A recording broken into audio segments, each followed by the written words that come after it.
Welcome to Caribbean Tea. From St. Vincent, Kendall Morgan, in Georgetown, Guyana, Dennis Chabral, and I am Vivian Williams in New York. What happens when the people no longer trust those sworn to protect them? When sirens no longer signal safety but echo suspicion? From unsolved murders to accusations of corruption, a troubling question haunts CARICOM countries. Have police forces lost the public trust? Your video, I don't have a problem. That is your right. Yeah. But I'm saying to you, this right here is mine. Let me make that clear. And me I tell you to back up. Back way. Take away yourself from right there, sir. Stay over there, sir. Do what you want to do over there, sir. I have no problem. So, officer, I say I talk to vicinity. Listen, I don't hear nothing. If you come in my vicinity, you're going to get up and you're going to get arrested. Comply. This is Caribbean Tea, the podcast where we stir the pot on the region's most pressing issues, social, legal, cultural, and political, with unflinching honesty and thoughtful analysis. It is bold conversation steeped in truth and clarity. This episode, we pull back the curtain on the crisis of confidence in law enforcement, examining the growing calls to bring in foreign agencies like the FBI and Scotland Yard and ask whether sovereign nations are failing their citizens. We confront the question no one wants to answer. When justice is on trial, who investigates the investigators? Policing the police, trust on trial in the Caribbean. Fading sirens, trust, truth, and foreign help in Caribbean policing. Joining us are some of the region's most respected voices in law and security. Paula Llewellyn, QC, Director of Public Prosecutions in Jamaica. Gary Griffith, former Commissioner of Police of Trinidad and Tobago. Nigel Hughes, prominent attorney at law from Guyana, and Fitz Bailey, Commissioner of Police of the Turks and Caicos, and former Deputy Commissioner of Police in Jamaica. This is Caribbean Tea. Let's begin. Just when you thought that the gash in the Guyana police force that it inflicted on itself and the Adriana Young investigation was being addressed, the U.S. Office of Foreign Assets Control inflicted yet another one. This time it announced the sanction against a senior officer and a former member of the Guyana police force. They were fingered in drug trafficking. The wounds, of course, of public trust in law enforcement in CARICOM, however, not restricted to Guyana. A couple other examples. Over in the Bahamas, there was a U.S. indictment that revealed a massive cocaine trafficking ring that involved several senior Bahamian police officers allegedly at its center. During the investigation, the Commissioner of Police in the Bahamas resigned. Another example took us to Trinidad and Tobago, where two high-profile police corruption cases collapsed last year. 12 officers were accused of extortion and bribery, but the prosecutions crumbled. Then earlier this year, in January, the Commissioner of Police, Ola Edward Christopher, was arrested during investigations in the alleged illegal procurement of firearms and related accessories. That matter was, however, dropped. Are these signs of trouble in the region, a crisis of confidence? I personally do not believe that it's a sign of lack of confidence. When we look at the history of the consular forces within the region, and we go back to how they started, we came from a structure whereby the police force regionally were seen as watchmen of the colonial leaders. I remember our present Minister of National Security made a statement some time ago when he said that police were seen as glorified security guards. I think every police service within the region has gone through a number of changes, transitions, There was a time when the police forces, and I can speak to Jamaica, where we were seen as this oppressive Babylon, and that's the term that we were referred to.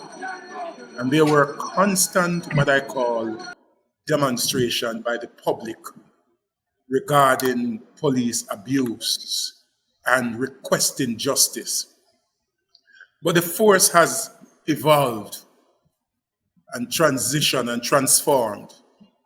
And what we have done, and I think it happens in most regional force, we have put in mechanisms, both internal and external mechanism. For instance, oversight. We have in Jamaica Constabulary Force Indicom. We have within the force, we have an Inspector General who is a Deputy Commissioner of Police, and we have an entire portfolio that has the responsibility to investigate police infringement, whether it be discipline, whether it be corruption, whether it be abuse of power. So I think mechanisms are in place. And as long as you have these sort of structure, there's no doubt that police are going to fall out of line, just as within any organization. And I think the fact that the police are being prosecuted, it is suggesting to me that there is no one who is above the law, and I don't think this represents a crisis within the region.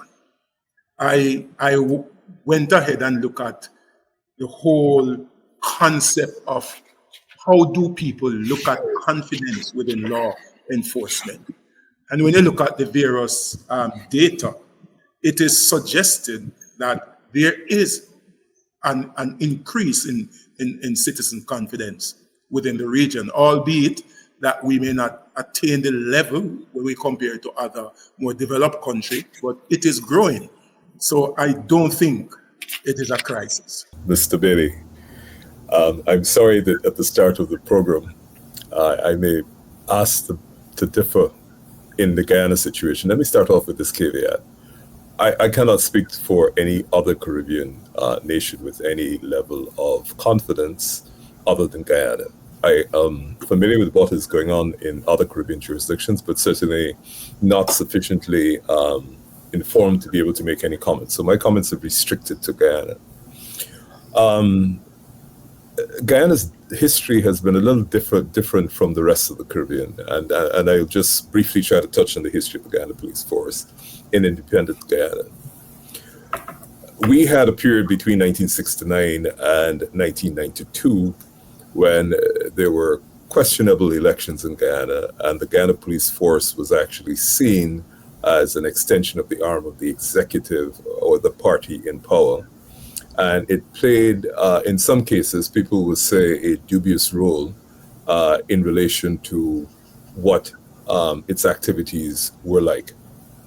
So come 1992, when we had unquestionable election results up to that period, I think for part of the population, the police was regarded as an arm of the state. Since then, particularly because of our particular configuration in Guyana, we have had a mixture of criminal element, particularly in narcotics, infiltrating the Guyana Police Force. And then we had a period of the crime wave where the politics got pretty bad and pretty involved with the elements of the Guyana Police Force, to an extent where there were parts of the country where the army enjoyed confidence while the police was looked at with skepticism. Unfortunately, I don't think we have ever had commissioners of police post 1992 who have enjoyed across the board confidence of the Guyana Police Force, the population. Secondly, because of our unique position on the South American continent and just the sheer size of the attraction of the drug trade, we have seen a significant increase in police persons being involved in narcotics. unlike the numbers that my friend just referred to, in Guyana, police confidence up to 2 months ago was at 33, 34%. And now, I would say for a substantial time, the police have been regarded as very significantly politically influenced. And there have been a series of incidents. The Henry Boys, who were found almost completely beheaded during the last electoral cycle. We have this Adriana Young incident that happened about 2 months ago. And then, of course, we had the position with the U.S. sanctions. So I think most people in Guyana would say, for various reasons, political across the board, to just purely from an operational point of view, that the Guyana police force does not enjoy their confidence. And that would range from traffic stops, which are seen as shakedowns for what we call a raise. So the experience in Guyana, which has been deeply mired in the politics, has not been one that engenders confidence. And the reality is that prior to our commercial production of oil in 2019, we were perhaps amongst the poorest in the Caribbean, and therefore the distraction that narcotics brings and the numbers bring had a significant impact on the Guyana police force. Finally, there's no independent investigative body that is either equipped, funded, or intended to seriously investigate allegations of police misconduct. We have a police complaints authority, and every single commissioner, without fail, of the police complaints authority has complained in his annual report of inadequate resources, having to rely on the discretion of the Guyana police force about whether or not they have access to information. They have one or maybe no independent investigative authority. And there has never been any attempt to really, truly establish the capacity of that body. Finally, they passed legislation, I think it was in 2018, called the Protected Witnesses Act, whistleblower legislation. And up to now, it has never been operationalized. So the Guyana experience, which is the only one that I can speak to with some level of confidence, I think has been dismal. Well, as far as I can see, what Nigel spoke about in Guyana, it seems to me that maybe 20, 30 years ago, 40 years ago, Jamaica was going through that sort of very low morale of the police, low public trust, and a lot of, should I say, criminalizing of some police officers here and there. I would strongly recommend that there's good and bad in all different police departments throughout the Caribbean, and we can extract certain things to see like what one country is doing that is working and what another is doing. The first thing I can throw some quick wins here. For God's sake, we got to everything. It's marketing. To refer to a police service as a police force, that alone sets a tone to citizens. You are telling me it's a police force. So when you see especially other cities, countries in Europe, in North America, it's a police department, it's a police service. Trinidad and Tobago, we change it to a police service. And this is just certain recommendations I can make. Referring to a police unit as a police force, that sends a signal to the civilians, that is what you all are. You're a force. And it shouldn't be known as a force, it should be known as a service. We also have serious problems throughout the Caribbean with our outdated colonial laws that have remained for decades, that was used specifically to contain the masses. In Trinidad and Tobago, for example, two young boys standing up on a corner can be charged for something called loitering. We still have situations where if you argue with a police officer to defend your case, your stance on a certain situation, you can be arrested. Those things need to change. The present situation in Trinidad and Tobago with the change in government, the present Prime Minister, I will strongly recommend, instead of her putting focus, she's not putting the focus on trying to transform the police service. And when it is that people lack public trust and confidence in a police service, what they turn to is to try to defend themselves. So her concept now is that everybody, every man, dog, and child can have a gun. Give firearms for all, like if it's doubles on a Saturday morning. That's not how you deal with transforming a police service, because more firearms are given to law-abiding citizens based on the fact that the state is unable to protect you. We should find ways and mechanisms to improve the standard of the police service. You mentioned also about the situation of bringing in foreign persons. Trinidad and Tobago, we tried that just in about 2007, 2008 with the Special Anti-Crime Unit, 150 retirees in their 60s, 70s, and so forth. It cost Trinidad and Tobago's taxpayers over 20 million TT per month, and they brought nothing to the table. So we do not need to bring in expertise from different countries. What we can do is what I would have done as Commissioner of Police, able to extract certain things from NYPD, formed a bilateral agreement with them, and put certain systems that can measure performance, make police officers accountable, such as covert operative units, drug testing, polygraph testing, body cameras, making it a standard operational procedure, CCTVs on the vehicles for have live feed, having the formation of a police app, online reporting, GPS tracking on police vehicles to ensure that you see in the area of responsibility. What my comrade just spoke about with the Police Complaints Authority, we have that, but it is to make sure that they are not a toothless bulldog, and when they make recommendations, it can be implemented. Another serious point has to do with training, public relations, customer service training.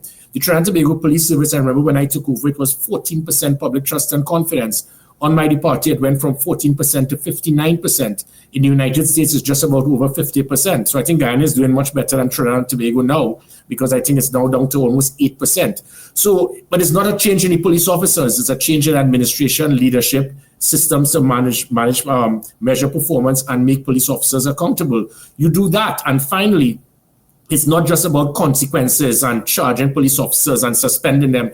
It is also to lift morale, lift motivation, make them feel good about themselves. When that happens, they go out and they do more. We lost 30 officers during COVID, but not one police officer was absent. The citizens started looking forward to seeing police officers. They started giving tickets to citizens for doing the right thing. And once you build that public trust and confidence, you got more information turns to more intelligence, and it was able to assist us in what was known as predictive policing and stopping crime from happening. So it can turn around, but it just takes that type of political will and the type of leadership to ensure you can measure performance and make officers accountable. Ms. Paula Llewellyn, King's Counsel, as the Director of Public Prosecutions in Jamaica, you must be seeing things from both perspectives, both from the perspective of the prosecution, for which you are basically, that's basically your area of responsibility now, but certainly you must be analyzing what people are saying on the other side of the legal divide. What is your assessment about public trust in the police force? Perhaps if you have any wider perspective beyond the Jamaica, that would be helpful. But in terms of Jamaica, what is your view about public trust, looking at it from your vantage point? I heard what, if I may say, Gary Griffiths had to say, and I will say that Jamaica commenced the journey of transformation, I would say, over the last perhaps 20 years. And the commissioners of police certainly over the last 20, 25 years, have passed the baton and in fact established one unit that I think is headed by a DCP, Deputy Commissioner, that deals with research and basically how to facilitate transformation. What two main things that has happened certainly over the last 15 years is, one, over the last 5 years, the police, there has been a political will on the part of the government to put in resources, billions, not millions, billions of dollars have been put in for the first time in many, many years, over the last 10 years, to overhaul and rehabilitate up to 140 odd police stations so far. Millions of dollars, billions have been put into intelligence capabilities and technology, and strengthening the cybersecurity framework. Millions of dollars have been put into bringing the force up to the establishment, because you have to have enough boots on the ground. And certainly Mr. Bailey would know that they were operating at least 4,000 or 5,000 persons below the establishment. The establishment in Jamaica for the police is 14,000 odd.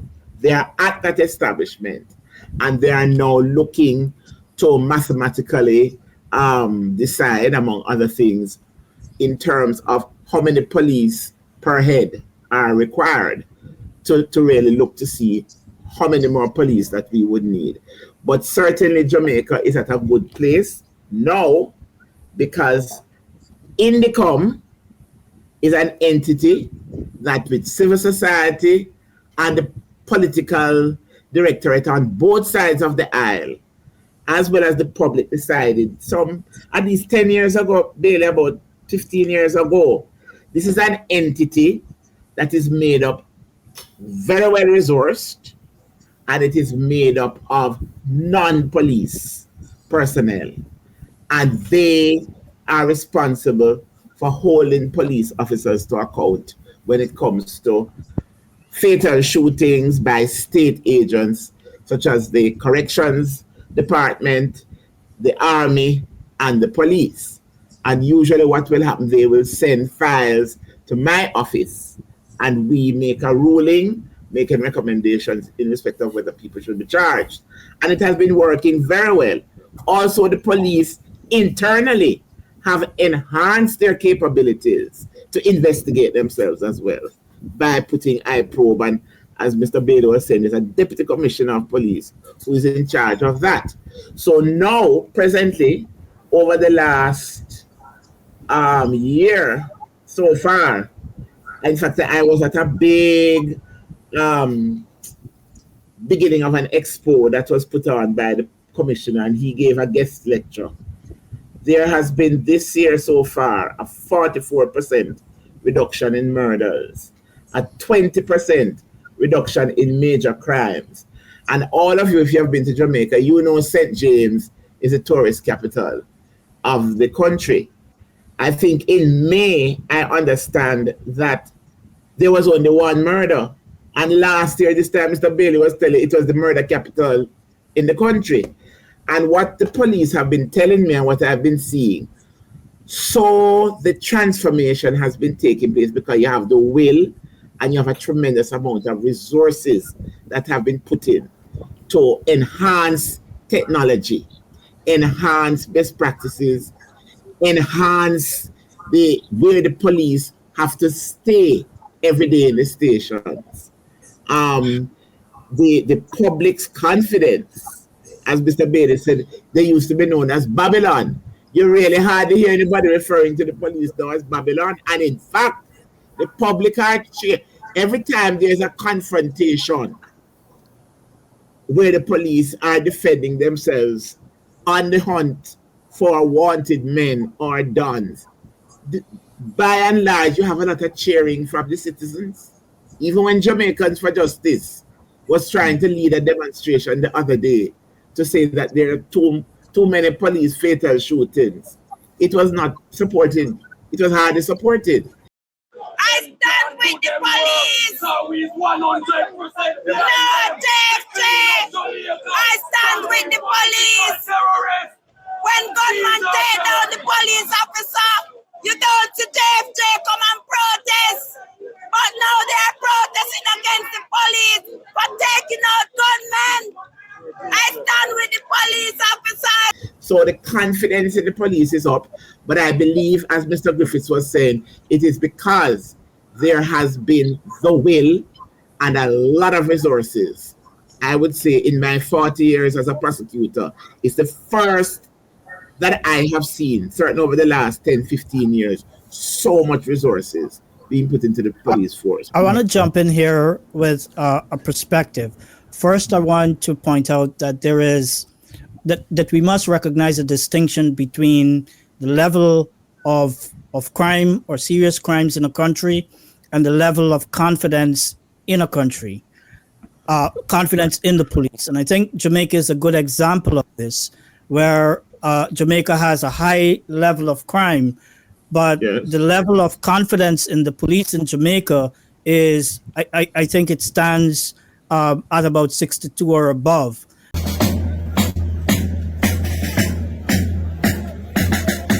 Both Ms. Llewellyn and Mr. Bailey, perhaps because of their modesty, have left out that you have to have people at the head of those institutions who are true. DPP leadership. And the police. Leadership is absolutely so, and Jamaica was very fortunate to have Ms. Llewellyn and Mr. Bailey. I don't say that because they're here. At the time they were there. And that's very important. That's the only point, because we can put the institutions in, we can put the other things in, but if they are not, if the leadership is absent, forget it. I think the point raised by our DPP is, as I indicated, it was a process of transition, changes, transformation. And one of the things there are three things that we looked at: the people, process, and technology. And we look at what an ideal policeman must be in terms of his very appearance, the equipment that is assigned to him, and we were looking at consistency. We look at the infrastructure, the type of workplace that must be designed for the police officer. We look at the type of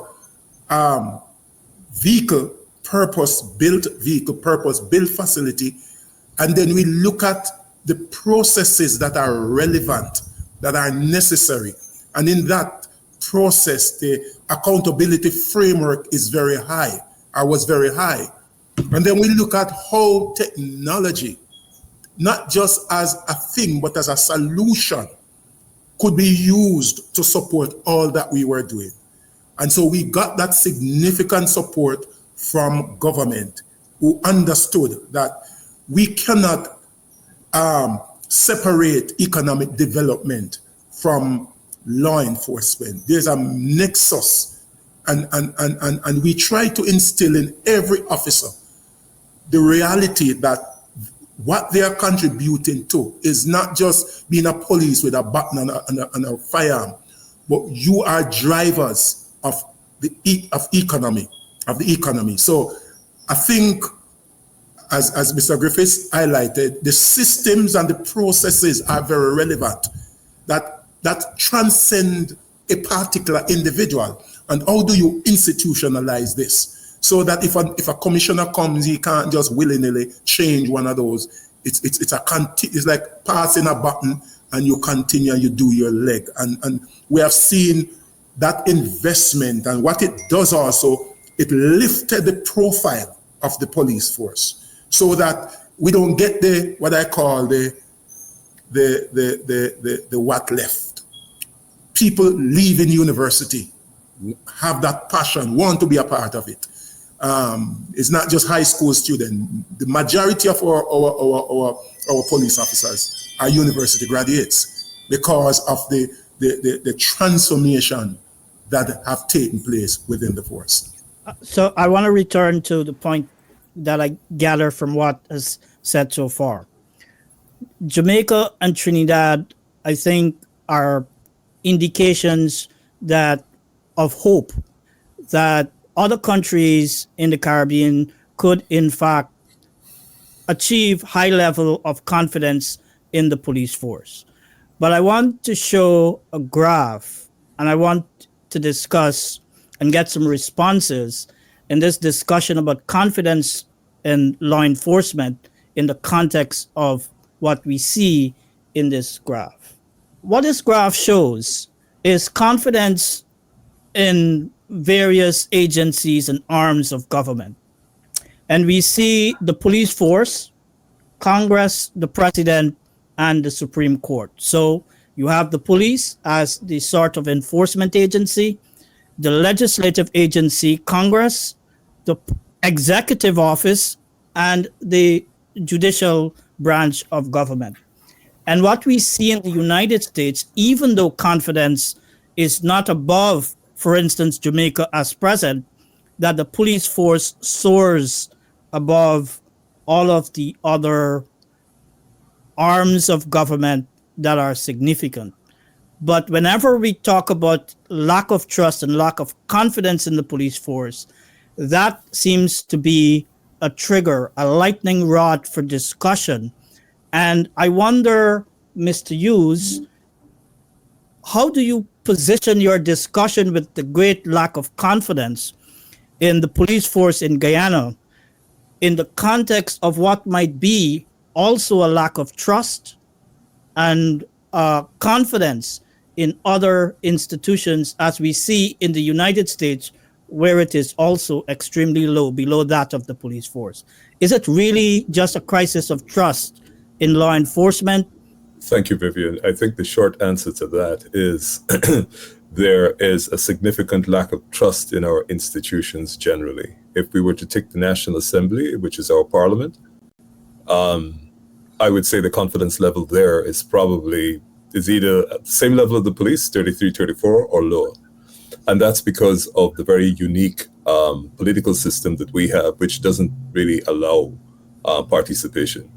For me, I'm happy that, I think it was Mr. Bailey, or it probably was Paula, who spoke about where Jamaica was 30, 40 years ago.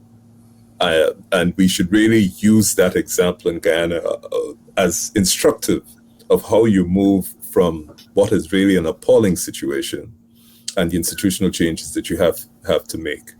The other institutions in Guyana, I think the courts probably enjoy a higher level of confidence of the Guyana police force. I don't think people necessarily think that the level of corruption in the courts generally is at the same level of the police force. But I fully agree. And in terms of the presidency, that's purely a political matter. If you ask people if they have confidence in the president, it's a question of which side of the fence you ask. So the reality is in Guyana, I think most of our institutions, their public confidence is low, and that perhaps is part of the reason why we have been failing for so long. Mr. Bailey, and to some extent, Mr. Griffith, you at various stages are associated with the Association of Caribbean Commissioners of Police. Now, my question to you against that background is, given the fact that we generally seem to believe that there is an increased public confidence, especially in the case of Jamaica, how is it that you're still having rising crime across the Caribbean, when indeed it is that public trust that should be an integral part of fighting crime through the sharing of information with the law enforcement agencies, so that they can act on the intelligence, act on the information, and go after the criminals, and so result in a reduction in crime? Why this appears not to be happening? Mr. Bailey. Well, I spent a lot, as you know, that Jamaica was my 40 years as a police officer. I just took over command of Turks and Caicos Islands.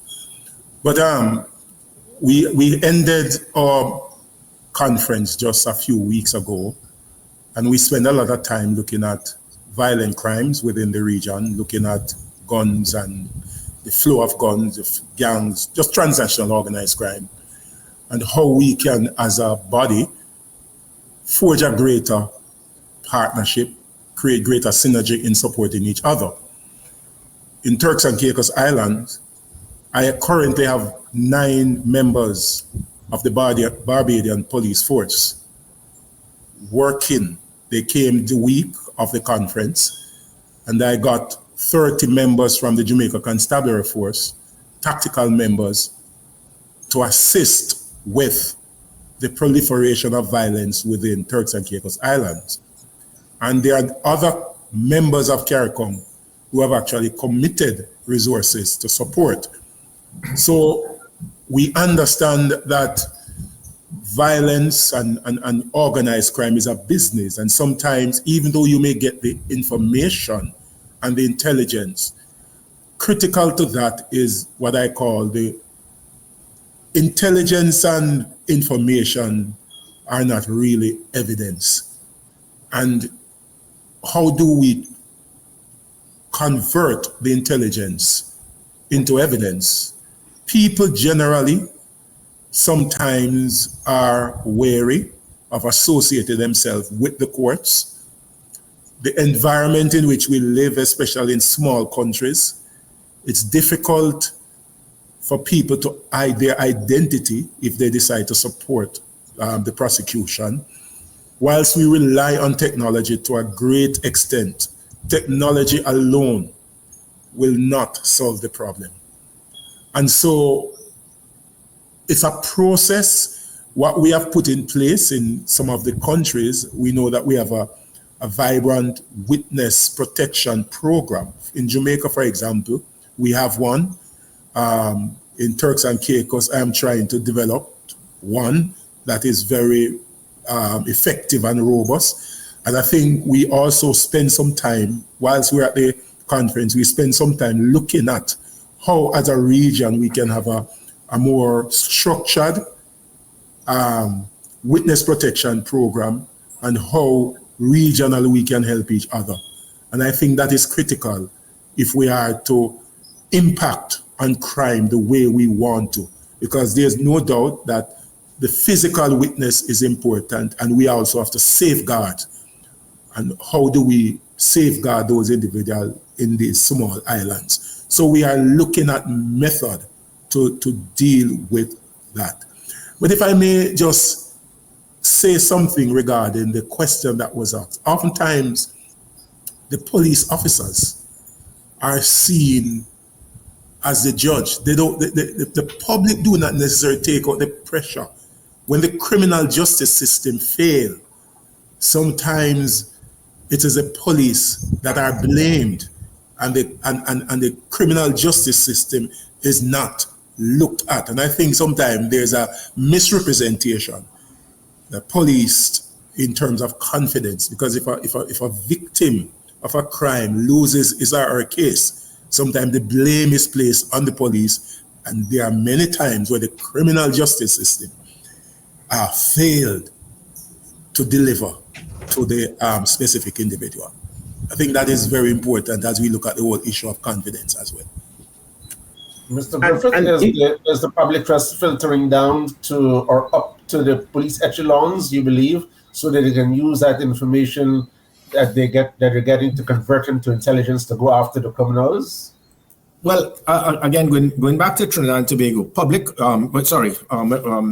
when it is you speaking about interaction, integration throughout the Caribbean, definitely. I remember Trinidad and Tobago, after the attempted coup, we had a commission of inquiry as to what went wrong, and it was lack of sharing of information internally between different arms of the protective services in Trinidad and Tobago. The recommendation was to form a national operations center, which is similar to the United Kingdom's COBRA. It is known as COBRA, the Cabinet Operation Briefing Room, COBR, where you have all the different units working together, being able to share information. I continue to say that is what is required in CARICOM, where you have an individual from Trinidad and Tobago involved in criminal activity flying across to St. Vincent. We must have immediate link with our intelligence links in St. Vincent, Guyana, wherever, to let them be aware, so that when that person lands, you can monitor them. I did the same with Miami Police, with NYPD, because a lot of the criminal elements will be going up there to try to get illegal weapons to bring back to Trinidad and Tobago. 95% of our illegal weapons come through the legal ports of entry. So that is where that type of integration, it is critical. There's a lot more, thankfully, through impacts and other elements. We have seen some degree, but it can be much more.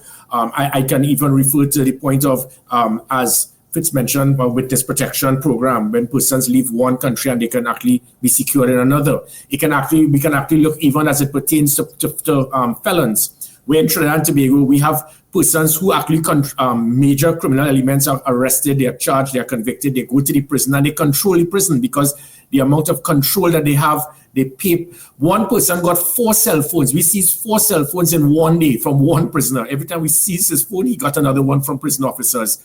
We can transfer those persons into another country where it is he doesn't have that type of control. Some of them are involved still in putting hits on persons whilst in the prison. So those are things that I think when we have these conferences in, I think it's December in the United States, when the heads of the police services meet, things like that can be arranged. Let me just also quickly use this point that this time to actually explain that when it is you want to transform the police service to lift public trust and confidence, many occasions you have to put systems to ensure that there are consequences. It took me immense pressure. I got immense pressure trying to get police officers to buy into it. Why must I put on a body camera? You're trying to set me up. I had to explain to them the body camera is there to protect you if you're wrongfully accused. Putting GPS tracking on the police vehicle was to stop police officers from joyriding for hours when they should be on an area of responsibility. If you don't put those systems to measure their performance and make them accountable, and they don't buy into it, what happens is when the commissioner leaves, which is myself, as soon as I left, the body cameras, the tasers, the pepper spray, the live cameras on the vehicles, the National Operations Center, everything is shut down, sometimes because the commissioners may not appreciate and embrace change. And when that happens, you have a problem. A major point on that, Paul, I think what you spoke about with the police stations, it is, we love to put police officers in stations. New York City has more, they secure more persons on a daily basis, several times more than Trinidad and Tobago, yet we have more police stations. Because in the Caribbean, every time there's a crime, some politician wants to set up a police station. That is not how it works. The less police stations, the more officers are out in the streets. So we have a bad concept where you have 20 police officers in a station waiting for a report. That's why I put the online reporting, the police app. You don't need to go to a station to make a report. We need police officers out in the street, have high visibility, whether it is foot patrol, whether it is vehicles, up in their face, lights, sirens, police officers on patrol, not staying in stations waiting. And many officers like that, they enjoy that. Stay in the station for the whole day and get paid.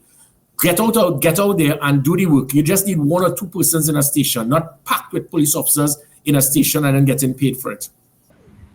The perspective that one of the reasons for the declining trust in the police and the justice system generally is the belief that persons in power, with wealth, and those who have celebrity status are sort of exempt from the laws. And so the question then becomes, how are the various systems dealing with persons in positions of power, political power and other forms of power, and those who have significant wealth and those who may have celebrity status?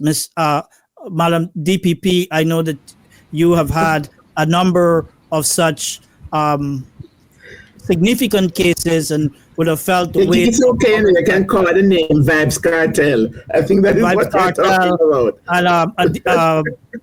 And Desmond Ballantyne, better known as Ninja Man. Ninja, well, yeah. But you see, here again now, Nigel touched on it.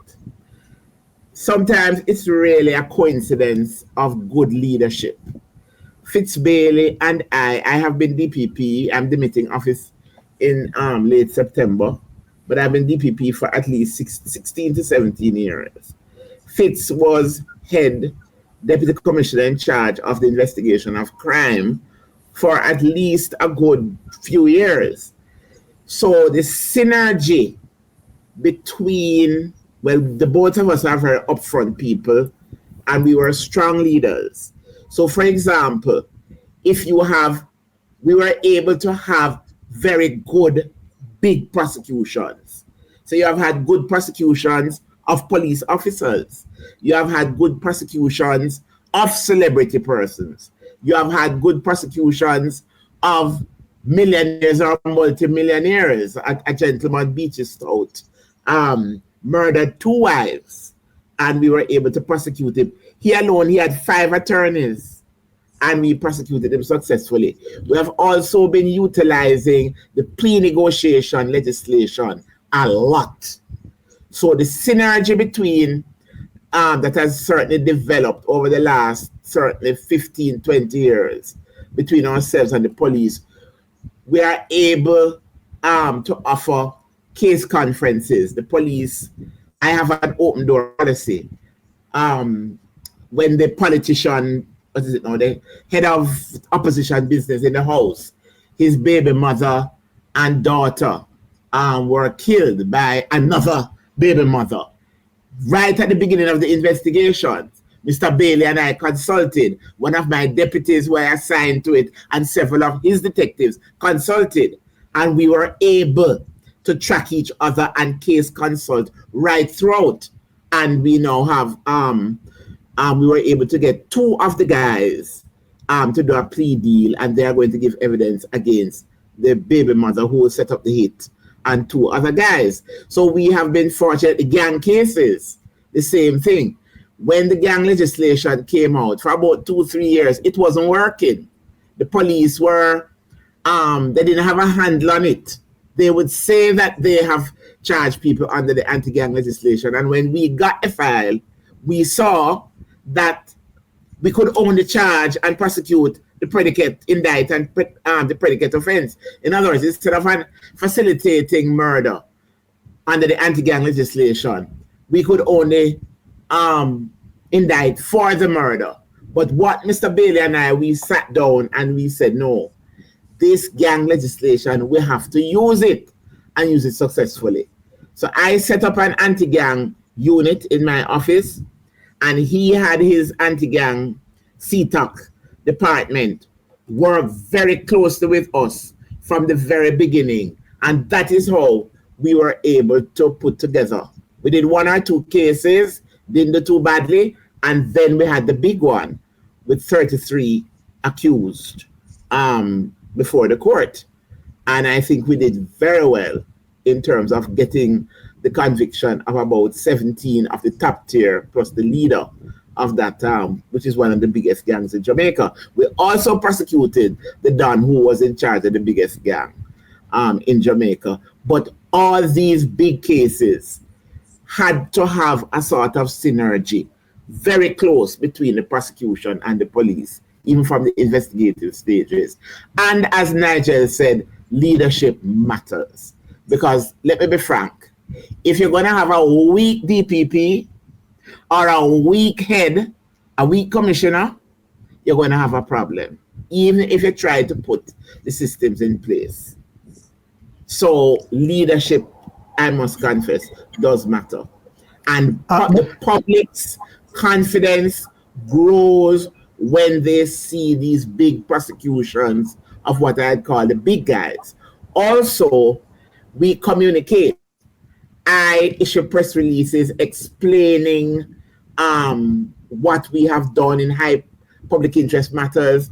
Mr. Bailey used to speak to the media, to the public, indicating who has been arrested, when they are going to court, and that sort of thing. So communication too is also very important for people to have that confidence in the transparency and the accountability to whether you're a celebrity, police officer, or anybody. We have found that is also critical. Nigel, you want to come in here on whether or not the weakness that is spoken about there might be contributory factors to the lack of confidence in the problems that you are seeing at your end? When you say weakness of? Well, I think Madam DPP indicated that you must, if you have weakness at the point of, let's say, the police commissioner and the DPP, you're going to have some problems. I will say 100% this comes down to leadership. If you don't have a director of public prosecutions who is driven to prosecute people, and particularly driven when they have influence, whether political, financial, and in Guyana's case, they have to have the courage. They have to have the courage and strength of character to insulate themselves from all influences, political, monetary, and be prepared in that process to be falsely accused, because they will be falsely accused. That's the nature of that business. They will be falsely accused. People will say things about them. It'll probably be part of the PR strategy of the defense to attack the credibility of whoever's prosecuting. And I commend fully the engagement that both Paula and the Deputy Commissioner of Jamaica referred to about keeping the public involved, because you have to have the confidence of the public. But leadership, without a doubt, is the number one factor. And unfortunately, we have not had that experience in Guyana. I just want to refer, I remember when Mr. Griffith was in charge in Trinidad, people in Guyana were thinking, fantastic, you have somebody who's out there, he was active, he was out front. And that, I think, went a long, long way to building people's confidence, because you had for the first time, you had the leadership of the force going after, physically putting himself at risk, going after criminal elements. And if you don't have that leadership, I'm sorry, you're going to have problems. The point, leadership is important, but a leader must be a trusted person and must be consistent. I think Oftentimes we look at the big cases, the big things, but you have to start with the small. And for me, the small man is as important as the big man. So you take that principle throughout your career. And how do you think of the victims of crime at all times? That is at the back of my head. Every victim of crime needs closure to their case. And if you are not able to bring closure, there needs to be that level of reassurance. So that visibleness, going to the crime scene, going to the witnesses, going to the victims, communicating to them is very important. And Paul, I never told you that the first gang leader that was brought down, when we first had the review, her deputy was not in agreement with us in terms of the evidence, and he had indicated that we needed more. And I was convinced that we had enough evidence, and I sought audience with Ms. Llewellyn. And when I sought audience with her, I said, Ms. Llewellyn, can we have a case review with your team and my team? Because I thought, based on my experience, whilst I respected the legal advice, and when we sat and we went through the case, I remember Ms. Llewellyn said, and I won't call the person name, like he said, Fitz, I'll have to go with the police this time. And that what was led to the prosecution of one of the most feared gang leader, a gang leader that had a lot of influence, both politically and otherwise. But we had the boldness because we understand our oath of office, and our oath of office is to serve the people. And that's what we did. And he was sentenced with the prosecution, robust prosecution from the DPP's office, 40 years imprisonment. I was saying I find the Jamaica situation quite interesting. The police commissioner indicated there was a 40% or so drop in the number of murders so far this year. And the corresponding, linked with that has been an uptick in the number of alleged police killings. And as DPP Llewellyn alluded to, there seems to be quite a lot of public support for the police. Maybe not necessarily the fact that they've had these killings, but the fact that they're taking a position that is, taking action that is leading to a major reduction in number of murders. And so what I'm wondering is if in fact it's a case where public confidence grows, if the police are taking this sort of in-your-face approach to policing.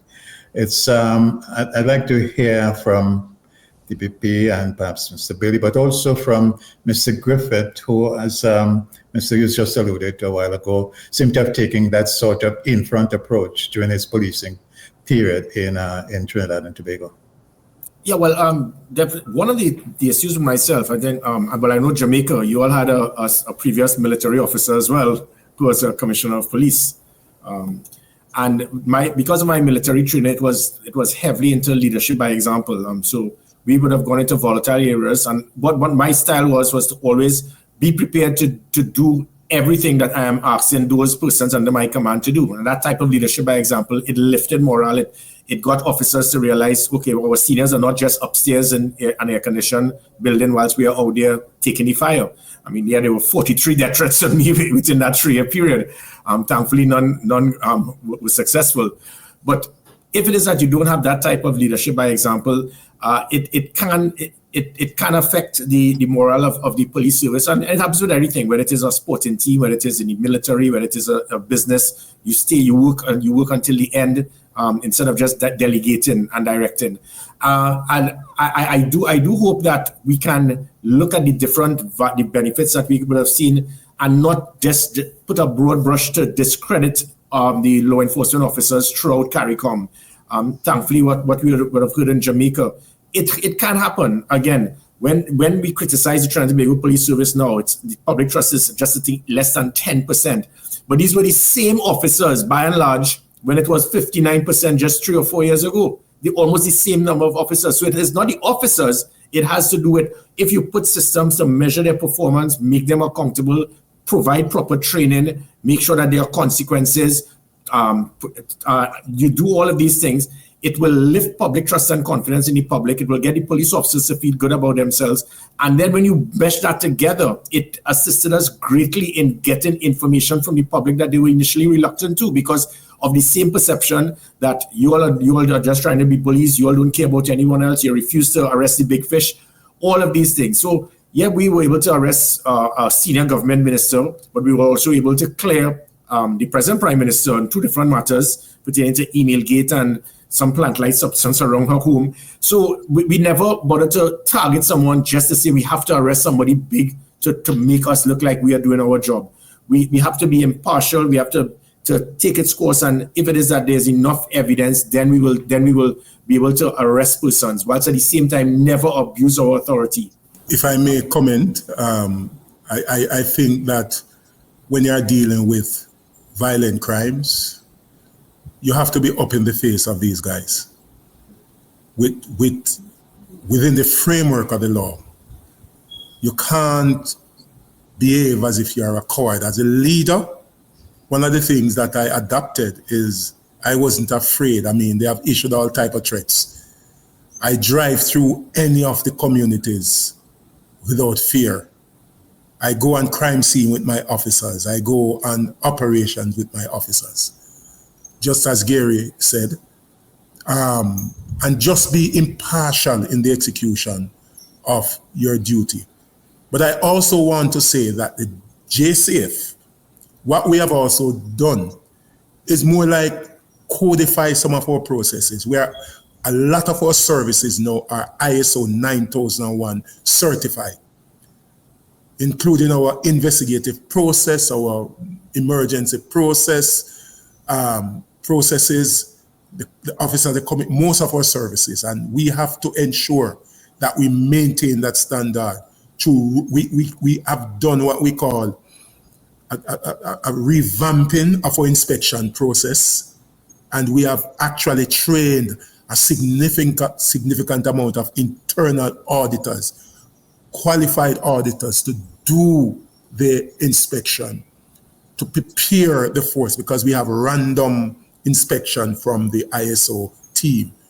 So we are ISO certified, which is, and I would recommend that to all the forces within the region to try and get engaged, because what that does, the accountability framework will improve, or will be improved within the force. And once you can get the buy-in from the men and women, people love, to account, People generally love to account.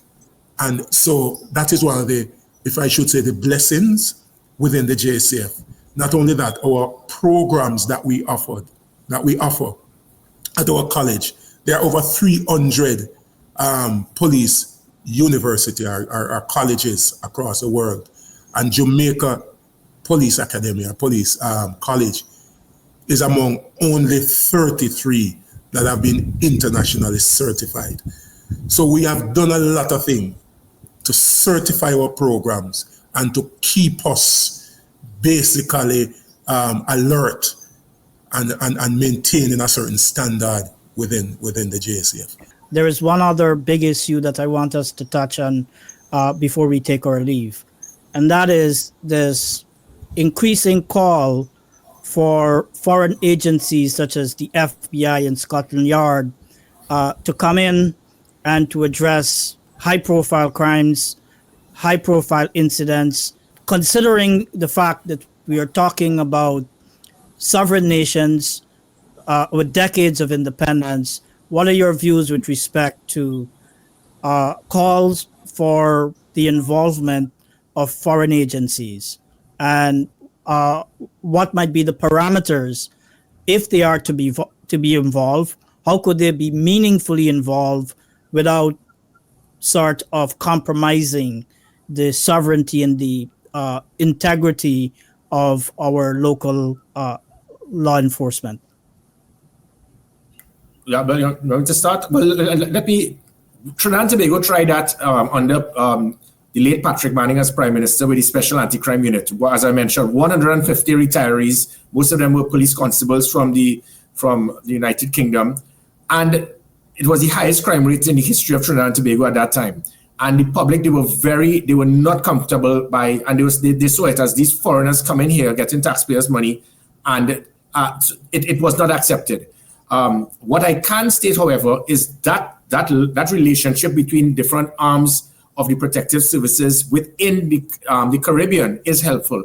When I had a situation as commissioner, $3 million we seized in a Susu fund, and I told the police, because we knew police officers were involved, and I said, make sure we hold that money. The next morning, senior officers in Trinidad and Tobago Police Service gave it back to the individual, and I immediately had to liaise with the government to get external help, because I realized these were very senior officers that did this. They returned the money without due process. And we got officers from Barbados to come to Trinidad and Tobago. So my point is that we can get that interaction between CARICOM. And what we need is not foreigners coming here and taking over our duties and our responsibilities as law enforcement of units. What is required is the type of training technology that is required. Some of our police officers, Vivian, they go abroad, like in Trinidad and Tobago, our special branch, which equates with Secret Service. They go across on those courses and top those courses. And I'm sure most of our other police officers throughout CARICOM will do the same. So we have some of the best that can be, but they need the training, they need the technology, they need the opportunity, and so you don't need to bring foreigners to do the job of what it is that our police officers and services can do. They just need the equipment, the technology, and the training. And if that happens, there's no need to bring in foreign help. That's my take on it. I support you, Gary, on that. I don't necessarily believe that we need to go outside of the region. One of the things that I recommended at the last ACCP conference is for us to form more like a regional investigative team to look at some regional issues. For example, there are common actors that are operating within the region. And so I think a regional investigative team working with the regional intelligence team, I think that would be adequate to treat with some of those transnational organized crime. And if there are problems within another state, that said team can provide the support to the state to deal with, irrespective of the level of crime. I believe the capacity resides within the region. And I am not one of those who believe to go outside the region to get Mr. Bailey, I think Mr. Hughes may address this, but what I think in the Guyana situation, there's a concern not about transnational crimes, but local crimes where you have powerfully connected people who are connected to the corridors of influence, and in some instances have the wealth to be able to pay off what the public perceives to be a compromised investigative machinery. I think that is slightly different from getting help for aspects of crime that are not within the boundaries of the country. Mr. Hughes, you want to address this? Yeah. Again, and it's not that I want to pray this in here, Guyana is a particularly unique situation. And like you said, it's not the transnational crimes. Invariably, where there has been a call for international assistance, it is where people have lost confidence in the police and their ability to investigate, or the police themselves are subject or suspicious, are suspects. When we had the Henry Boyce killing, in the height of the political drama, we invited the best regional experts and international experts at no cost to the state to come. The RSS came in, and what the RSS did was say, the Guyana Police Force is competent. And that was done in an environment where absolutely no effort to investigate was being done by the Guyana Police Force, and they had volunteers from the best forensic experts. In the Adriana Young case, the call for the FBI is because the police of some of the prime suspects, a senior police officer, said that she had left the facility with a male suspect, when in effect, she was either in the pool or somewhere in the building. So where the police are involved, and the state, the executive says, we have confidence in the police, the call is really for somebody else other than the police to investigate the crime. And in this case, the police were the suspects.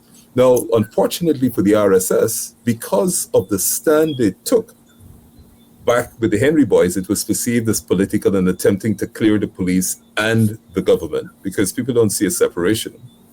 The level of confidence in a Guyana context, and I'm not touching the transnational crimes, it is always, these calls occur because people do not believe that the Guyana police force has the will, has the interest, and invariably they have an interest in covering up the crime.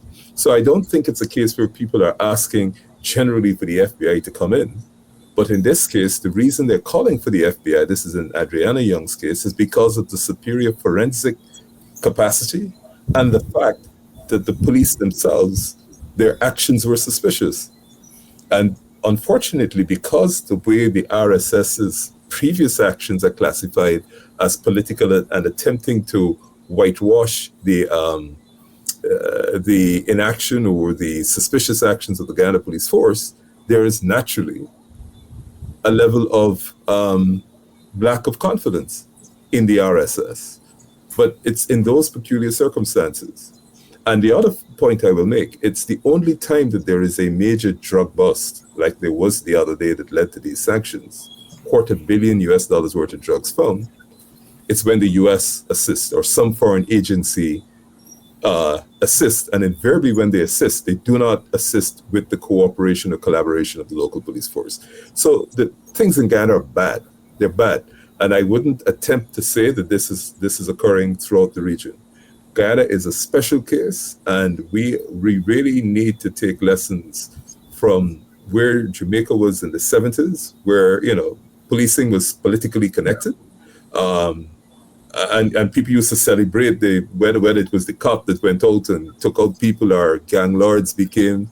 And I keep saying this to people, once that genie gets out of the bottle, where there's collaboration between politics and crime, it is impossible, virtually impossible. Jamaica has managed to pull it back a significant way. It's impossible to bring it back.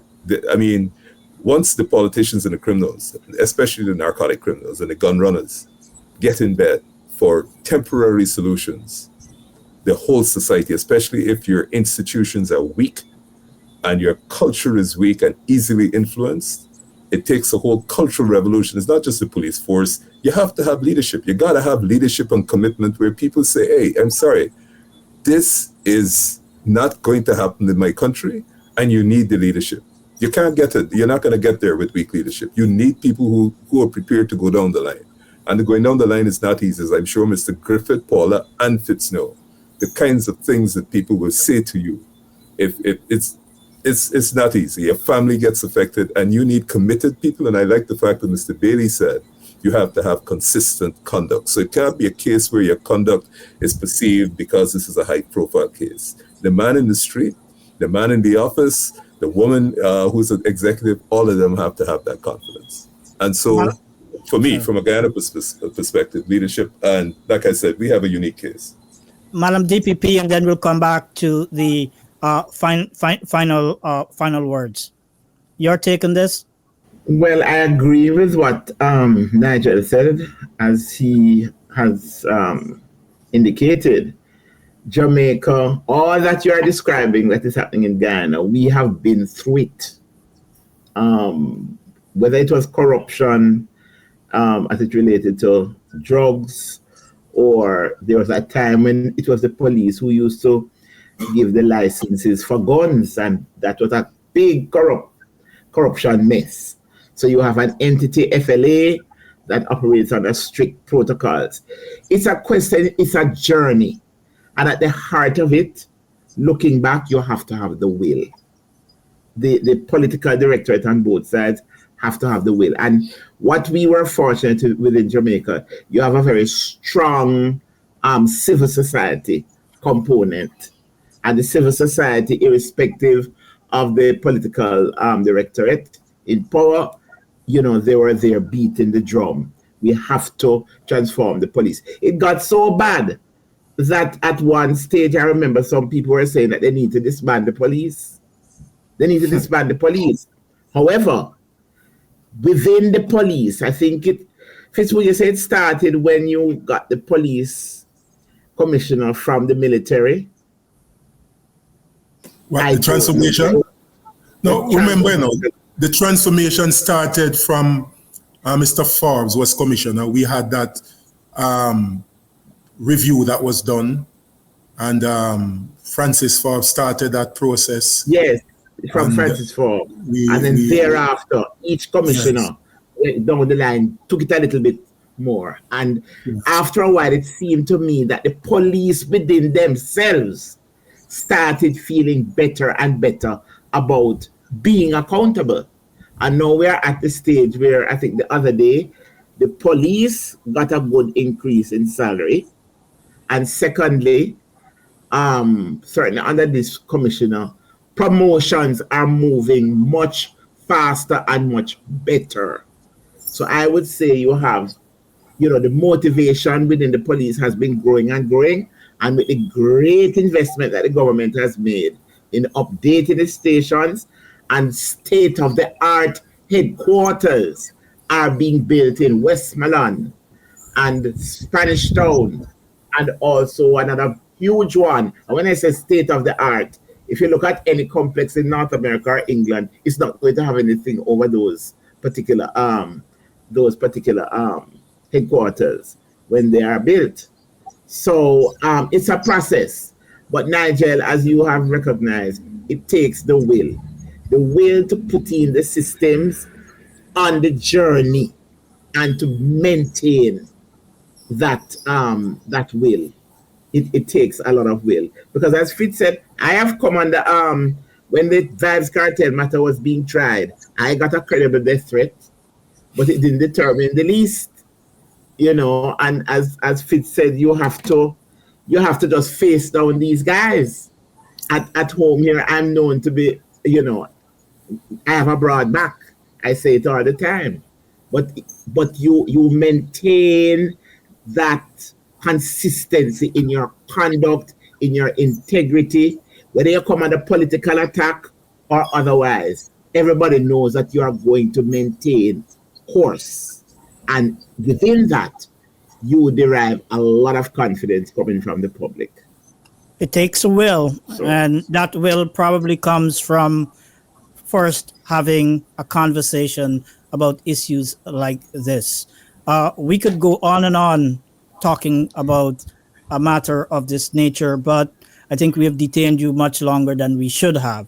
So at this point in time, I want to we'll take a round and ask you if you would express final thoughts, and then we'll bring it to an end.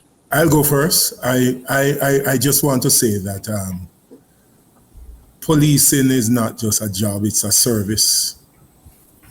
A call for service, and service that requires sacrifice. It's not one of those jobs that you come to enrich yourself. I always tell people that if you are not prepared to serve, if you are not prepared to give up some of your rights, don't join the police service. I have served 40 years in one organization, and in the enforcement of my duty, I remember I seized over $60 million one evening, and the following morning a threat was issued. And I was coming from the university one night and my vehicle was shut up. So I understand that when you make commitment and you have that determination and that will to ensure that you stick to some core principle and value, and you're about building a nation, because it's a nation, and every police officer must understand that the rule of law is very important, and how do you as a police officer contribute to a just society. And that is so important in law enforcement. how does my work and what I do contribute to creating a just society? And when you have that at the focus of your mind, personality is of no importance to you. A person's status is of no importance to you. And I think it's just the will to ensure that that is done. And so I think regionally, meeting some new commissioners, I think those commissioners have exhibited some will. And I think, just to close on the point you raised, your situation might be unique and you may need maybe a team to come and do that type of investigation. But I still believe that within the region, you have personnel with the capacity and the character to come in and do that type of investigation and identify if there are breaches and prosecute who needs to be prosecuted. Thank you for having me on your programs. Thank you. Who wants to go next? Okay, I'll bull. Nigel, what you spoke about, I think it's most of the police services, departments, forces have the same situation. Let's just look at Trinidad and Tobago. A police commissioner was arrested.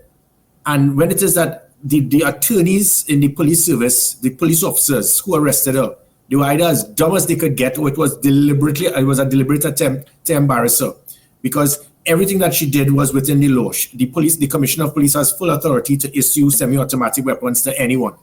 And they were so foolish, they decided to arrest her. And after arresting her, the DPP realized, you all cannot be serious. These attorneys, police attorneys, are still there. We had a situation where Brent Thomas was abducted in Barbados, and the Minister of National Security gave permission, yes, because only the minister could give permission. But the individuals who went and arrested Brent Thomas, who abducted him, kidnapped him, if you want to call it, the court said he can't believe that these individuals are still within the police service. Some of these individuals are still the Deputy Commissioner of Police. When these things happen, it affects public trust and confidence. The head of the PCA in Trinidad and Tobago, he once said that the biggest gang is within the police service. I beg to differ, but there are serious elements within the police service. They try their best. They try to hire someone to state that I tried to attack him. And he didn't know that he was actually one of my covert operatives. So he was giving me all the information, and it included police officers. So these things have to be cleaned up. And that is why when I pushed for body cameras, I got pushed back. When I pushed for polygraph testing, I got pushed back. When it is you put GPS tracking on police vehicles or real-time video footage. So we have to accept change. It is just not just the police officers, but the hierarchy of the police service, because we had a guy called Dwayne Gibbs who was commissioner in 2010 to 2013 from Canada. They chased him. They ran him like a dog because they did not want systems like that. He left. They tried the same with me, but I knew the culture of Trinidad and Tobago. So I told him to get off. After I left now, all of the things that we put have now shut down, which is why, as I said, public trust went from 59% down to 8%. But it can very well change. But Nigel, as I said, we have similar problems throughout the Caribbean with those rogue elements in the police service. They want to benefit and use their position.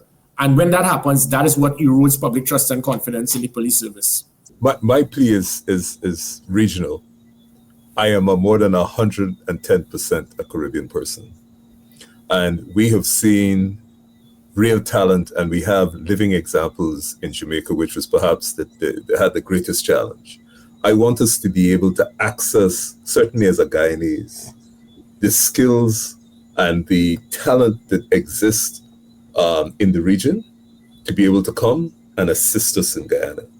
We don't have to go outside of the region, but we've seen both in terms of the DPP, we've seen the former Deputy Commissioner of Jamaica, we've seen Gary.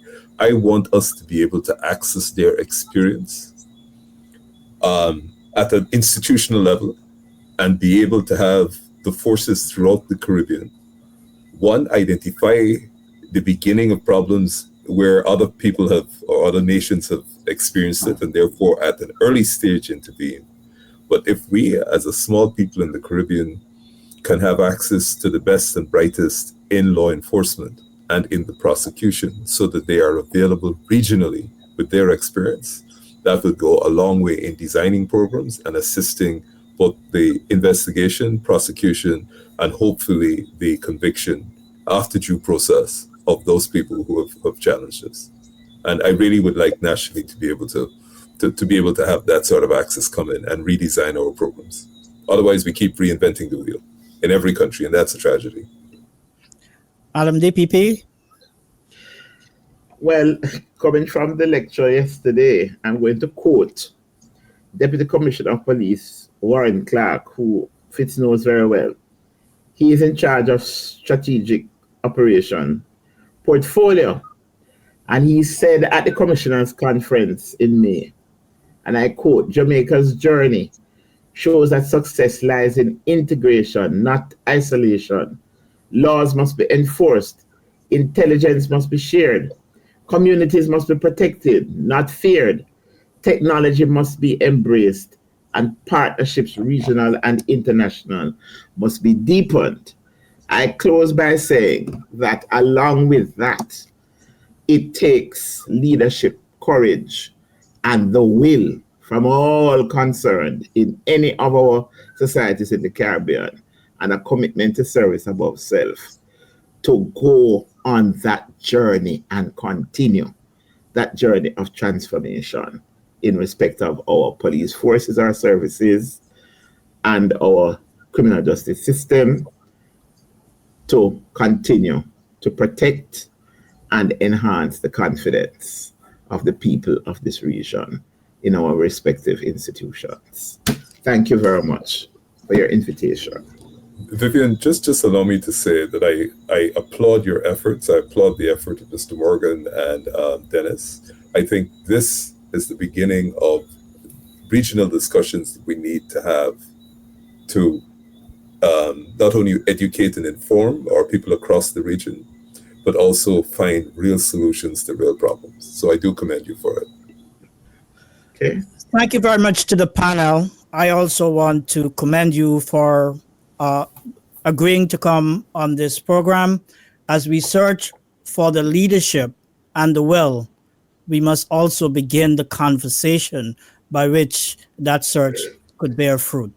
And this is a beginning of that search for the transformation, transformational leadership, and the will that will move each and every country in the region forward, and we will see a change, the kind of change we see at one moment in the history of Trinidad, a recent history of Trinidad, and we also see in Jamaica. Thank you very much for being a part of this panel. Thank you.